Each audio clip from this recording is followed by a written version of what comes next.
आखिर फैसला कब लेंगे डॉक्टर मनमोहन सिंह साहब? आप 9 महीने में बच्चा पैदा हो जाता है, यहाँ चल रहा है मामला, खत्म ही नहीं हो रहा।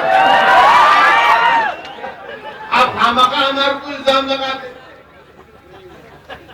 आपकी क्या प्रोग्राम है, क्या पॉलिसी है? मजलिस की जो पॉलिसी थी हमने लिख कर दे दिया, उस पर आज भी हम कायम है।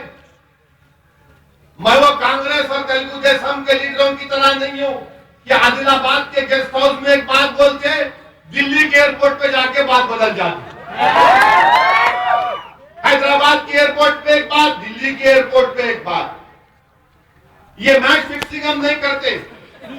अब 30 तारीख के बाद क्या आप दूल्हे बनेंगे या फिर घर में जाके बैठेंगे? 30 तारीख के जलसे के बाद क्या आप दूल्हे भाई की तलवार बनेंगे या घोड़े पर बैठ के भागेंगे? ये भी हम कोई नहीं बता सकता।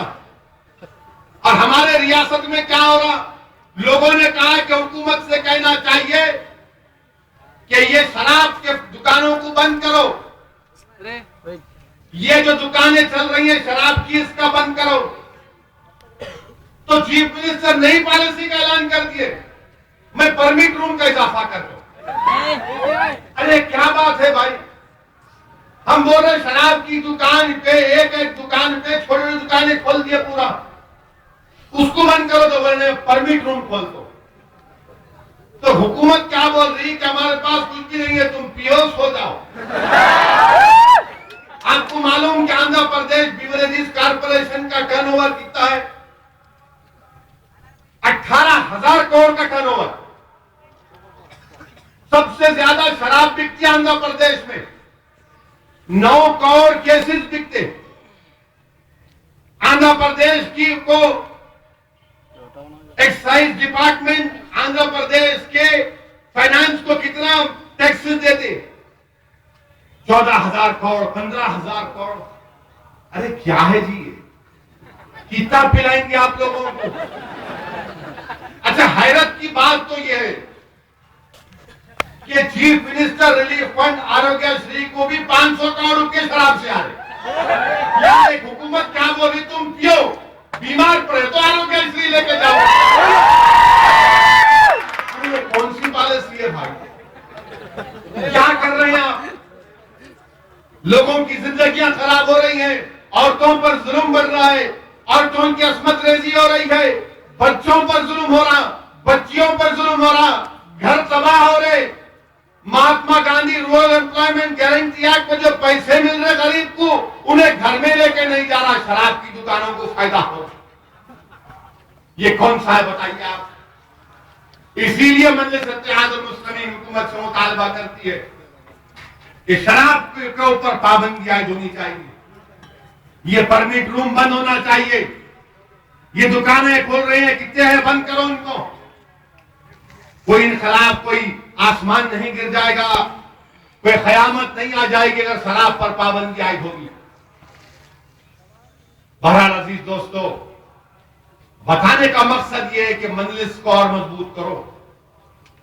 आज सब जमा, पहले क्या था, अब आइंदा असेंबली और पार्लियामेंट का जब इलेक्शन होगा, मेरे अजीज नौजवानों, मेरे बुजुर्गों, पहले क्या होता था कि पहले 2 घोड़े थे लंगड़े, ये कांग्रेस और तेलुगु देशम। अब ये 2 घोड़ों के में हमको देखना पड़ता किसका साथ देंगे। अब नहीं, अब 4-4 पार्टियां हैं, एक टीआरएस आ गई, एक वाईएसआर भी आ गई। अब चारों दौड़ रहे और चारों को क्या फिक्र है कि ये हमारे साथ कौन आएगा, और बगैर हमारी ताईद के कोई नहीं जीत सकता। और मैं बताकर रहूंगा इंशाअल्लाह ताला कि बगैर मजलिस इत्तेहादुल मुस्लिमीन के ताईद के कोई कामयाब नहीं होगा इंशाअल्लाह ताला, और हम ऐसा होने भी नहीं देंगे, क्योंकि बहुत हो चुका। अब कांग्रेस वाले ये समझ रहे कि बीजेपी या अडवाणी या फिर मोदी को रोकने के लिए हम साथ देंगे। नहीं, हम बीजेपी को, मोदी को रोकेंगे जरूर, उनके अच्छे अच्छों को रोक दिए और रोकेंगे, मगर इसका यह मतलब नहीं है कि तुम्हारे गोद में जाके बैठेंगे हम। हमारे पास इतनी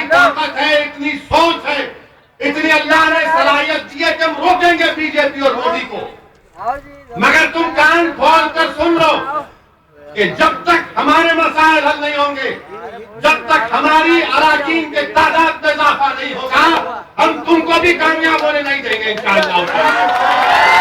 और बीजेपी वाले ख्वाब देखना छोड़ दो। अगर पुलिस मेरे को इजाजत दी तो थोड़ा मोदी के खिलाफ बोलना चाहूं।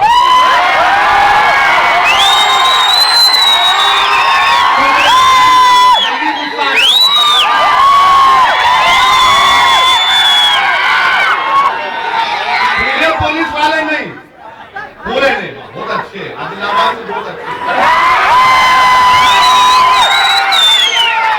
हम थे ना यहाँ पे 1.5 महीना मेहमान,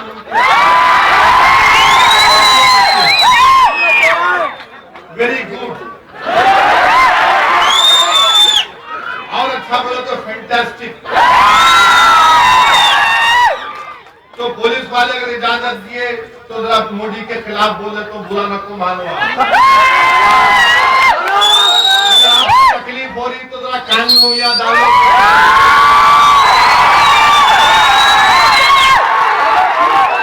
तो बीजेपी वाले ये समझ के कि मोदी आएगा तो इन हुकूमत बना लेंगे। अरे काका बाजा बजा रहे तुम,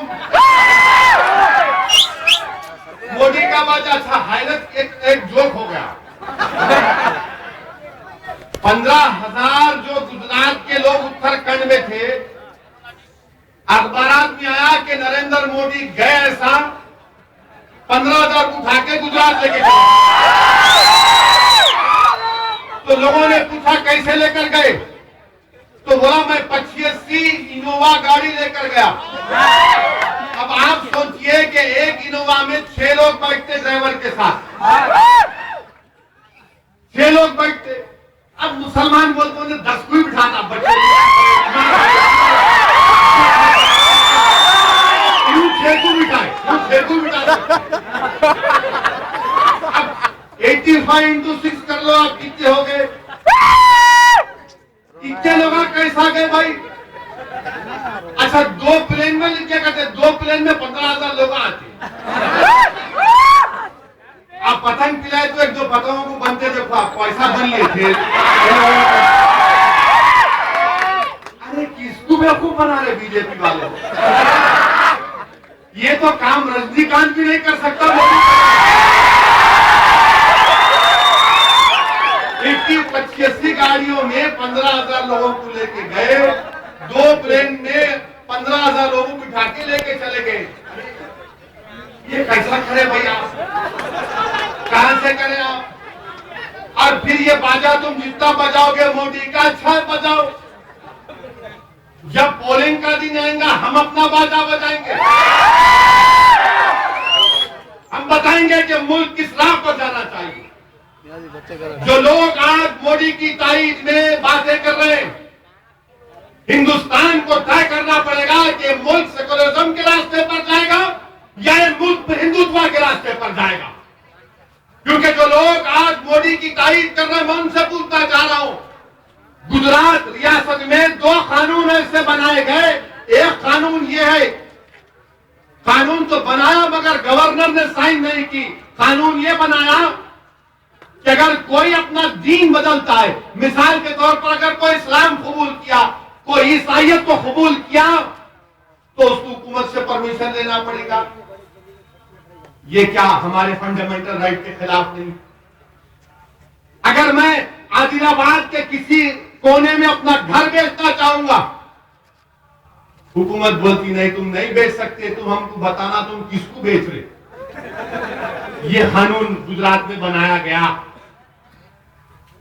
और फिर हमारी वो बच्ची बुमराह की इशरत जहां का इनकाउंटर हुआ, तो जो ज्वाइंट डायरेक्टर आईबी का राजेंद्र कुमार है, जिस दिन इशरत जहां को गोली मारी गई, कितने मरतबा मोदी को फोन किया घर पे? ये बताओ मुझे, हम झूठ बोल रहे हैं तो कोर्ट में दाखिल करें। उस कागजात में जिक्र है कि इतने मरतबा राजेंद्र कुमार ने मोदी के दफ्तर को फोन किया जिस वक्त इशरत जहां के पेट में, सीने में, सर में, हाथों में गोलियां मार रहे थे। आप बताइए। और फिर लोग ये बोल रहे हैं मोदी खराब है, अडवाणी अच्छा है। अच्छा ये कब से भाई? दोनों तो एक की है ना आंवले डोले है आडवाणी अच्छे कहाँ अच्छे है 6 दिसंबर को मस्जिद छोड़कर हाथ खड़े हुए थे, मुस्कुरा रहे थे, उमा भारती उछल रही थी 2-2 3-3 फीट और उमा भारती इतना